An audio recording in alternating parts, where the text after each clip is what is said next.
Seja bem-vindo a mais uma aula de LNP, Lógica para Não Programadores.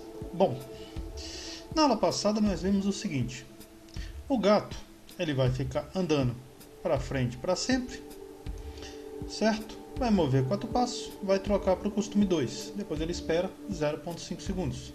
Depois move 4 passos novamente e troca para o costume 1 e espera mais 0,05 segundos.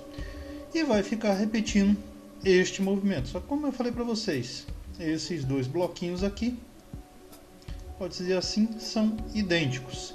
A exceção é o que ele está trocando. Então aqui ele está trocando para o costume 2, né? Para o figurino 2, deve estar assim em português. E aqui ele está trocando para o figurino 1.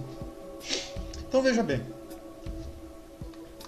Poderíamos, por favor, antes que alguém me recrimine, falar assim, ó, move. Deixa eu só separar esse bloco. E deixa eu só separar esse bloco. Pronto. Ok, então poderia dizer assim, move 4 passos. Ok. Aqui na aba de visual, temos esse aqui, ó, próxima fantasia. Próxima fantasia, espere 5 segundos. Ok, e aí a gente roda e tá aí o nosso gato trocando a fantasia.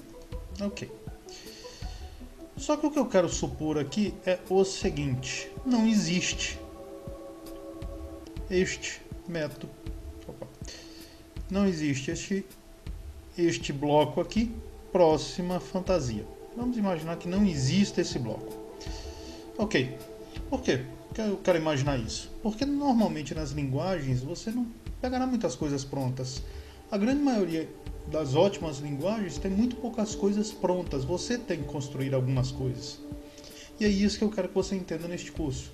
A lógica, ela serve para que você possa usar qualquer linguagem de programação e não uma linguagem específica. Aí você aprendeu a verdadeira lógica. Bom, vamos lá então. O que eu sei que eu tenho que fazer? Eu tenho que mover 4 passos, trocar a fantasia. Se eu estiver na fantasia 1, eu tenho que mudar para a fantasia 2. Se eu estiver na fantasia 2, eu tenho que mudar para a fantasia 1. Ou seja, eu tenho que tomar uma decisão. Eu tenho que verificar algo e tomar uma decisão. Aqui nos nossos blocos de controle, nós temos dois blocos. Tem este bloco aqui, o bloco se e o bloco se senão, que são dois comandos de decisão. Ok? O bloco se, ele faz o seguinte: se acontecer alguma coisa, faça tal coisa. E o bloco se não é: se acontecer alguma coisa, faça tal coisa. Se não, faça outra coisa. Vocês estão vendo que aqui eu tenho dois caminhos que eu posso percorrer. Se eu tenho dois caminhos, é o se não. Se eu tenho um caminho só, seria o se. Ok? Simples assim, fácil assim. Então vamos lá. Vou mover 4 passos. Vou colocar este bloquinho aqui do se não. E vou esperar o tempo determinado. Então, se acontecer alguma coisa, troca para mim, por favor, para a fantasia 2. Se não, se essa coisa não acontece, troca para a fantasia 1. Vocês vão entender logo por que disso aí. Só tirar esses blocos, pronto. Ok, os operadores. Agora vamos nos blocos de operadores. Vocês estão vendo que aqui no se, né, no if, existe um losango. Estão vendo? E alguns blocos eles são marcados como bolinhas redondas, né? Parece um ovo achatado, um ovo deitado. E os nossos losangos, que são esses blocos aqui. O Scratch ele foi feito para o seguinte: quando você vê um losango, a única coisa que você pode encaixar aqui neste buraco é um losango. Então precisamos desses losangos aqui. Ele fez isso para poder facilitarmos a nossa vida. Então, os três principais para o comando se são esses três aqui: maior, igual ou menor. Este aqui é o de maior, este aqui é o de menor e esse aqui é o igual. Tal coisa é maior do que tal coisa é menor do que tal coisa é igual a tal coisa.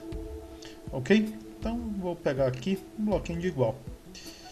e vou colocar este bloco exatamente nesse losango. Agora vocês percebem que tem quadrados, então eu não poderia, por exemplo, pegar outro losango desse e colocar aqui nesta posição, certo? Porque aqui agora são quadrados, então eu preciso colocar aqui um quadrado. Então vamos lá. Vou pegar aqui num bloco de visual e vou achar o seguinte. Aqui no visual nós temos esse fantasia, que é uma variável. Fernando, o que é uma variável? Bom, em lógica, o pessoal costuma muito comparar o seguinte. Variável é uma caixa. Uma caixa onde eu posso guardar alguma coisa, certo? Mas cuidado que eu tenho determinados tipos de caixas. Por exemplo, uma caixa de plástico, eu não poderia guardar nela fogo, porque senão ela derreteria. Mas uma caixa de metal, eu poderia guardar carvão em brasa, não tem o menor problema, certo? Então, vamos pegar esta variável. Fernando, mas o que essa variável está fazendo? Essa variável está guardando qual o valor desta fantasia. Estão vendo que eu tenho fantasia 1 e fantasia 2. Então, simplesmente vou perguntar o seguinte, vem cá. O fantasia, deixa eu só encaixar ele aqui, ó, tá vendo que ele fica iluminado? Pronto. Então vou colocar o seguinte, o fantasia, você é igual ao valor 1? Sou. Então, troca para mim para 2. Na próxima vez, o que vai acontecer? Fantasia agora vale 2. Aí ele vai perguntar, fantasia, você é igual a 2? Ou, desculpa, fantasia, você é igual a 1? Não, não sou igual a 1. Então troca para 1. E é isso que vai ficar acontecendo, ou seja, ele vai ficar trocando as fantasias entre a 1 e a 2. Então, podemos rodar e tá lá o nosso gato trocando entre as fantasias 1 e 2. Ok? Então, tá aí o nosso gato se movimentando, certo? Na próxima aula a gente vai aprender mais sobre sensores. Essa parte aqui. Ok, até lá então.